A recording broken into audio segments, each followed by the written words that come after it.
Hi viewers, welcome to my channel Ponni vlogs New Zealand. இன்றைக்கி ரொம்ப இன்ட்ரெஸ்டிங்கான ஒரு வீடியோ தாங்க பார்க்க போகிறோம்.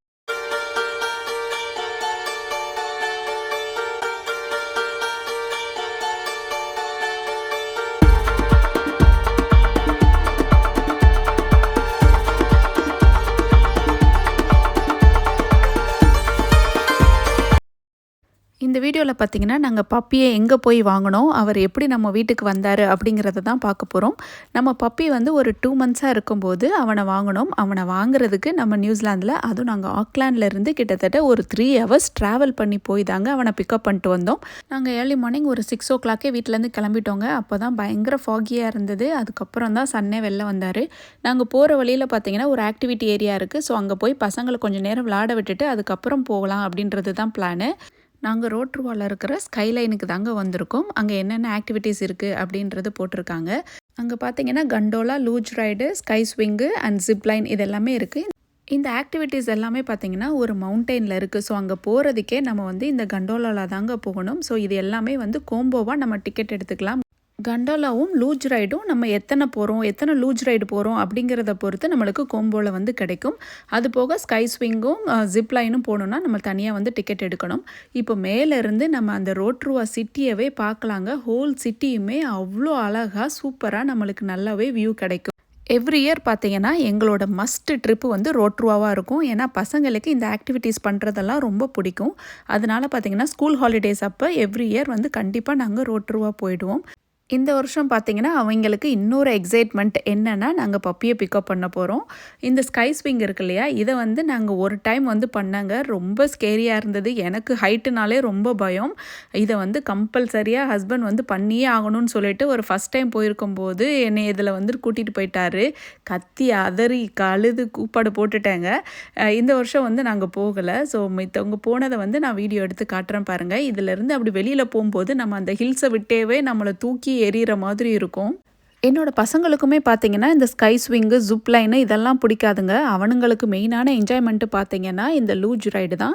ஸோ இப்போ அந்த இடத்துக்கு வந்தாச்சு. அங்கே பார்த்தீங்கன்னா ஹெல்மெட் வந்து சைஸ் வாரியாக இருக்கும். Medium, small, large. ஸோ நம்மளுக்கு எது ஃபிட் ஆகுதோ அதை வந்து கரெக்டாக எடுத்து மாட்டிட்டு அதுக்கப்புறம் வந்து நம்ம போய் லைனில் வெயிட் பண்ணி தாங்க அந்த லூஜுக்கு வந்து போக முடியும். இன்றைக்கி வந்து சரியான கூட்டங்க. இங்கே ரோட்ருவா பொறுத்தவரைய எப்போ போனாலுமே கூட்டமாக இருக்கும். அது வீக்கெண்டாக இருந்தாலும் சரி, வீக் டேஸாக இருந்தாலும் சரி. ஏன்னா இது வந்து one of the main tourist spot in New Zealand. நீங்கள் நியூசிலாந்துக்கு வந்தீங்கன்னா கண்டிப்பாக இந்த இடத்துக்கு போங்க. இந்த லூஜ் ரைடுமே பார்த்தீங்கன்னா டிஃப்ரெண்ட் ஸ்டேஜஸ் இருக்குங்க. அதாவது ஃபஸ்ட்டு பிகினர்ஸ் போகிற மாதிரி ஒரு லேன் இருக்கும். அப்புறம் மீடியம் லெவல், அப்புறம் பார்த்தீங்கன்னா கொஞ்சம் ஹை லெவலாக நல்லா ஓட்டுறவங்களுக்கு வந்து அந்த பாத்வே வந்து ரொம்ப வளைஞ்சு வளைஞ்சு போகும். நாம் இப்போ நியர்லி க்ளோஸ் பையாக வந்தாச்சு. ஸோ எப்போவுமே பார்த்தீங்கன்னா அங்கே நம்ம முன்னாடி போனவுடனே அவங்க வந்து நம்மளுக்கு சொல்லிக் கொடுப்பாங்க. எப்படி போகிறது, எப்படி பிரேக் பிடிக்கிறது அப்படின்றத. நீங்கள் எத்தனை தடவை நீங்கள் ரைட் பண்ணியிருந்தாலுமே ஒரு டைமே வந்து அவங்க அதை செக் பண்ணிட்டு தான் நம்மளை அனுப்புவாங்க. ஸோ இதை வந்து 2 கையில் பேலன்ஸ் பண்ணி ஓட்டுறதே ரொம்ப கஷ்டங்க. அதாவது எனக்கு ரொம்ப கஷ்டம். ஸோ இதில் வந்து எப்படியாவது ஒரு வீடியோ எடுக்கணும் அப்படின்னு சொல்லிட்டு ஃபோனை வந்து நடுவில் வச்சு எடுத்திருக்கேன். இடையிலையுமே ஒரு ஓரமாக ஸ்டாப் பண்ணிவிட்டு அப்புறம் செல்ஃபி மாதிரி எடுக்கிறதுக்குமே ட்ரை பண்ணேன். ஃபோன் வந்து அது ரொம்ப ஷேக் ஆகி கீழே விழுந்துகிட்டே இருந்தது. ஸோ அதனால் சரியாக எடுக்க முடியலை. அதுக்கப்புறம் பார்த்தீங்கன்னா மோஸ்ட்லி இங்கே என்ன பண்ணுவாங்கன்னா அந்த ஹெட்டில் வந்து ஒரு குட்டி கேமரா மாதிரி இருக்கும்ல, அந்த மாதிரி வச்சுட்டு ஓட்டுவாங்க, நான் பார்த்துருக்கேன். ஸோ நான் வந்து ஃபோனை வச்சே எடுத்தனால கொஞ்சம் கஷ்டமாக தான் இருந்தது. அதனால் நான் ரொம்பவே ஸ்லோவாக வேற போனேன். இந்த லூஜ் ரைடு பார்த்திங்கன்னா நம்மளை ஹில்லேருந்து திருப்பி கீழேயே கொண்டு வந்து விட்டுருங்க. ஸோ திருப்பி நம்ம மலைக்கு போகணும் இல்லையா. ஸோ அதுக்கு பார்த்திங்கன்னா நம்மளுக்கு அந்த ஸ்கை சேர் இருக்கும். அதில் வந்துட்டு நம்ம ஏறி போகும்போது இந்த லூஜ் காட்டு இருக்கு இல்லையா, அதையுமே அதை அழகாக கேரி பண்ணிவிட்டு மேலே போகுங்க.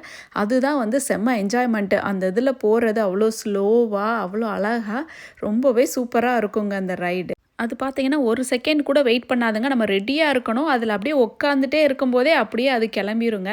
ஸோ இப்போ பாருங்கள், அது அழகாக பின்னாடி அந்த காட்டை வந்து கேரி பண்ணியிருக்கு. இப்போ என்னோடய ஹஸ்பண்டும் என்னோடய ஃப்ரெண்டோட பையனும் நின்றுட்டுருக்காங்க. நம்ம சின்ன பிள்ளையாக இருந்தால் நம்ம கரெக்டாக தூக்கி உட்கார வச்சுட்டு டக்குன்னு கிளம்பி போயிடணுங்க. கொஞ்சம் மிஸ்ஸாக இருந்தாலும் ஒரு மாதிரி கீழே விழுகிற மாதிரி ஆகிடும். நம்மளுக்கு எவ்வளோ தைரியம் பாருங்க. கையில செல்ஃபி ஸ்டிக்கை வச்சுக்கிட்டு எப்படியாவது வீடியோ எடுத்தே ஆகணும் அப்படின்ட்டு ஏறுறேன் பாருங்க. ஐயையோ சாமி, ஒரு பக்கம் ஃபோனு கீனு கீழே விழுந்துடக்கூடாது, நம்மளும் கீழே விழுந்துடக்கூடாது அப்படின்னு உள்ளுக்குள்ளே ஓடிட்டே இருக்குது. ஒரு வழியாக ஏறி உட்காந்தாச்சு. ஹெல்மெட்டு தான் கொஞ்சம் ஷேக் ஆகிடுச்சு டக்குன்னு கையில் வந்துட்டு செல்ஃபி ஸ்டிக்கை வச்சுட்டு ஏறும்போது. இப்போ வந்து நம்ம மேலே ஏறி போயிட்டுருக்கும்போது அந்த கீழே லூஜ் ரைடெல்லாம் வருது பாருங்கள். அது எல்லாத்தையுமே நம்ம பார்க்க முடியும். இந்த வழியாக தான் நம்ம வந்திருப்போம். ஆனால் எந்த வழின்னு தெரியாது. ஏன்னா நிறைய பாத்வேஸ் நான் தான் சொன்னேன் இல்லையா, மீடியம்லேருந்து கொஞ்சம் இன்டர்மீடியேட், அதுக்கப்புறம் அட்வான்ஸ் லெவல்லாம் இருக்குது.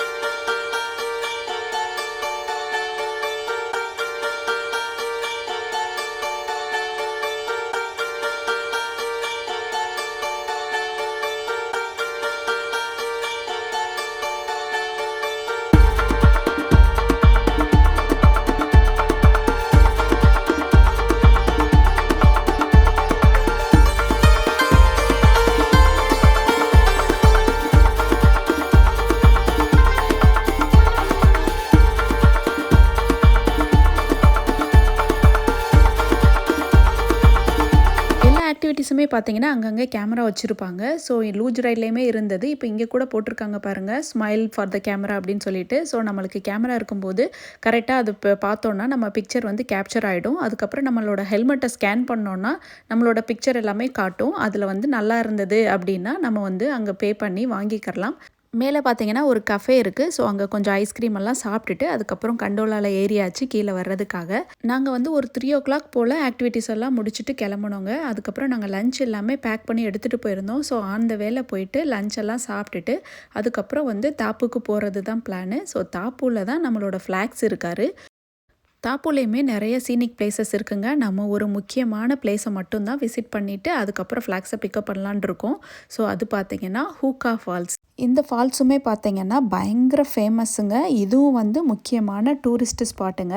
அதோட கலர் பார்த்திங்கன்னா அடிச்சுக்கிறவே முடியாது. இப்படி ஒரு கலரில் நான் வாட்டர் வந்து நியூசிலாந்தில் தாங்க பார்க்குறேன். அவ்வளோ ஒரு மாதிரி ரொம்ப அழகாக இருக்கும் அந்த கலரை பார்க்குறதுக்கே. அந்த க்ரீனிஷ் செடிங்களோட அந்த லைட் ப்ளூ கலரில் வந்துட்டு அவ்வளோ ஸ்டன்னிங்காக இருக்குங்க. இந்த ஃபால்ஸை பக்கத்தில் பார்க்குறதுக்கு பார்த்தீங்கன்னா ஒரு போட்டுமே போகும். அதில் போனீங்கன்னா பக்கத்தில் கூட்டிகிட்டு போவாங்க. அது போக பார்த்தீங்கன்னா ஜெட் போட் ரைடு, அதுக்கப்புறம் ஹெலிகாப்டர் ரைடுமே இருக்குது. நீங்கள் ஹெலிகாப்டர்லேருந்து பார்க்கும்போது அதோட வியூ எல்லாமே அவ்வளோ அழகாக இருக்கும். அதுக்கப்புறம் நாங்கள் அதெல்லாம் முடிச்சுட்டு ஃபைனலாக நம்மளோட பப்பியை பிக்கப் பண்ண வந்தாச்சு. நாங்கள் பார்த்தீங்கன்னா பப்பி ஒரு 1 மந்த்தாக இருக்கும்போதே இங்கே நியூசிலாந்தில் ட்ரேட் மீன் ஒரு ஆப் இருக்குங்க. இங்கே திங்ஸ் எல்லாம் வந்து சேல் பண்ணுறதுக்கு யூஸ் பண்ணுவாங்க. ஸோ அதில் வந்து நாங்கள் பப்பியை பார்த்து புக் பண்ணியிருந்தோம். ஆனால் இங்கே பார்த்தீங்கன்னா பப்பி எல்லாமே 2 மந்த்ஸ் ஆனதுக்கப்புறம் தான் வந்து சேல் பண்ணுவாங்க. அதுக்கு வந்து வேக்சின் போடணும். 2 மந்த்ஸ் வேக்சின் போட்டதுக்கப்புறம் தான் வந்து சேல் பண்ணுவாங்க. ஆனால் வந்து முன்னாடியே வந்து அட்வர்டைஸ் பண்ணிவிடுவாங்க. நம்மளுக்கு வேணும்னா வந்து புக் பண்ணிக்கலாம். ஸோ நாங்கள் ஆல்ரெடி புக் பண்ணியிருந்தனால அவள் வந்து 2 மந்த்ஸ் ஆன உடனே வாங்க வந்தோங்க. ஸோ எல்லாருமே வந்து ரொம்ப ஆசையாக தொட்டு பார்த்துட்டு அதோட பழகிறதுக்கு ட்ரை பண்ணிகிட்டு இருந்தோம். ஏன்னா திருப்பி 3 ஹவர்ஸ் வந்து அவனை ட்ராவல் பண்ணி இங்கே ஆக்லாண்டுக்கு கூட்டிகிட்டு வரணும். அவனுங்களுக்கு பார்த்தீங்கன்னா நாங்கள் ஏற்கனவே இந்த கார் சீட் எல்லாமே வாங்கிட்டு போயிருந்தோம், சில டாய்ஸு எல்லாமே. ஸோ அதெல்லாம் போட்டு ஃபிக்ஸ் பண்ணி அவனை ஒரு வழியாக செட் பண்ணியாச்சுங்க. நாங்கள் கொஞ்சம் பயந்துக்கிட்டே இருந்தோம், அவன் வந்து எப்படி உட்காந்து வருவான், ஏன்னா மோஷன் சிக்கலாக இருக்கும். பேபி இதுக்கு முன்னாடி அவன் கார்லேயும் போயிருக்க மாட்டானா, ஸோ எப்படி இருப்பான்னு தெரிலன்னு சொல்லிட்டு வந்தோம். பட் ஒழுங்காக செட்டில் ஆகி வந்துட்டாங்க. ஸோ நாங்கள் பார்த்தீங்கன்னா ஒரு 9 போலவே வந்து வீட்டுக்கு வந்து ரீச் ஆகிட்டோங்க. பப்பியை வந்து வீட்டுக்கிட்ட விட்டோடனே அவன் வந்து வீட்டுக்குள்ளேயே போக மாட்டேன்ட்டான். அவனுக்கு இது புது இடமா இருக்கு இல்லையா, அதனால் கொஞ்சம் செட்டில் ஆகிறதுக்கே கொஞ்சம் டைம் ஆச்சுங்க. ஆனால் வந்து வீட்டுக்குள்ளே வரல. நானும் என்னென்னமோ டாய்ஸ் எல்லாம் போட்டு கூப்பிடுறேன், உள்ளுக்குள்ளே வந்து வரவே இல்லை. வாசல் வரைய வருவான், அப்படி வாசல்கிட்ட நின்று இப்படி சுற்றி சுற்றி பார்ப்பான், அப்புறம் பார்த்தா ஓடி போயிடுவான். இப்படியே தான் பண்ணிட்டுருந்தான். நியர்லி பார்த்தீங்கன்னா ஒரு 15 மினிட்ஸ் அவனோட ஸ்ட்ரகிள் பண்ணியிருப்போம். என்னென்னமோ போட்டு பார்த்தும் வரவே இல்லை. கடைசியாக பார்த்து ஹஸ்பண்ட் வந்து வீட்டுக்குள்ளே தூக்கிட்டு தான் வந்தார். ஃபைனலி நம்ம வீட்டுக்கு ஒரு புதிய ஃபேமிலி மெம்பர் ஆட் ஆயாச்சு. அவனுக்கு பார்த்தீங்கன்னா அந்த ஓனர் வச்ச பேர் ஃப்ளாக்ஸு. ஸோ நாங்கள் வந்து வேறு ஏதாவது பேர் வைக்கலாம் அப்படின்னு யோசிச்சுட்டு இருந்தோம். கடைசியில் பார்த்தா எந்த பேரையுமே சேஞ்ச் பண்ணலை. இன்ன வரைக்குமே அவனோட பேர் ஃப்ளாக்ஸாகவே நாங்கள் கண்டினியூ பண்ணிகிட்ருக்கோம். ஸோ வந்த ஒரு 2-3 நாள் அவனை செட்டில் பண்ணுறதுக்கே கொஞ்சம் டைம் ஆச்சு. அவனுக்கு புதுசாக அவனுக்கு பெட்டு, அதுக்கப்புறம் எல்லா திங்ஸ் எல்லாமே ஆல்ரெடியே நாங்கள் வாங்கி வச்சுருந்தோம். அதை எல்லாத்தையுமே கொடுத்து ஒரு வழியாக செட்டில் பண்ணியாச்சு. ஆனால் இப்போ அவனுக்கு வயசு 1.5 வயசு ஆகுது. ஆனால் நாங்கள் அவனை 2 மாதத்தில் தூக்கிட்டு வந்தபோது எடுத்த வீடியோ இப்போ தான் வந்து எனக்கு போஸ்ட் பண்ணுறதுக்கு டைம் கிடச்சிது. என்னோட பசங்க வந்து ரொம்பவே ஹாப்பி ஆயிட்டானுங்க. அவனுங்க ரொம்ப வருஷமா பப்பி வேணும்னு சொல்லி கேட்டுட்டு இருந்தானுங்க. ரெண்டல் ஹவுசஸில் இருக்கும்போது அங்கே வந்து பப்பியெல்லாம் வளர்க்கக்கூடாது அப்படின்னு சொல்லி நம்மளுக்கு ரூல்ஸ் இருந்ததுங்க. இங்கே மோஸ்ட்லி பார்த்தீங்கன்னா அந்த மாதிரி ரூல்ஸ் இருக்கும். நாங்கள் வீடு வாங்கினதுக்கப்புறம் பப்பியும் வாங்கியாச்சு. இந்த வீடியோ உங்களுக்கு பிடிச்சிருக்குன்னு நினைக்கிறேன். பிடிச்சிருந்தா மறக்காமல் லைக் பண்ணி சப்ஸ்கிரைப் பண்ணுங்கள். தேங்க்யூ. அடுத்து இன்னொரு இன்ட்ரெஸ்டிங்கான வீடியோவில் சந்திக்கலாம். பாய்.